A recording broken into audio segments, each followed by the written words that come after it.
pobrskala po netu in ugotovila, da moški so počeli, ki jih online... Kaj pomeni nagrada Netko za 7 dni pa akcijo Packe v naravi?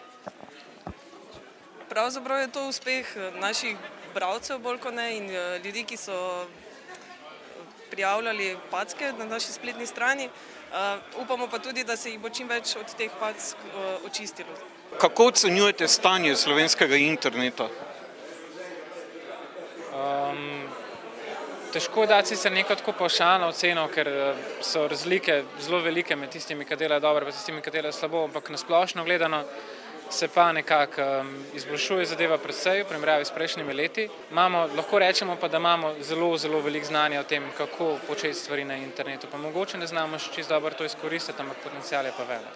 Mogoče je samo to, da je majhen doseg ciljne, publike. Omejeni smo na 2 milijona ljudi, ki govorijo slovensko, tako da verjetno bo treba iti še kam vam pogledati. Ja, se strinjam v bistvu z tem.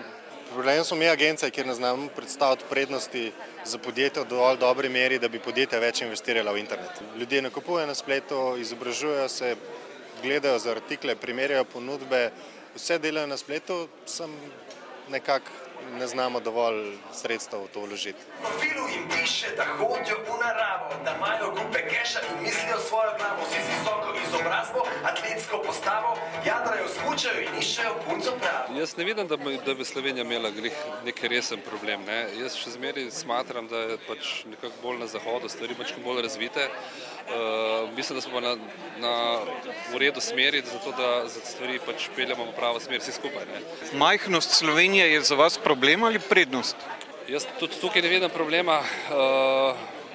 Problema mogoče seveda bolj iz komercialnega vidika, iz vidika trga, načeloma pa je lahko to prej prednost, kot slabost. Mislim, da slovenski internet ima podobne probleme kot internet po celem svetu. Mislim, da se tudi ne razlikujemo od ostalih držav. Ima priložnosti, ker razvoj gre zelo hitro naprej.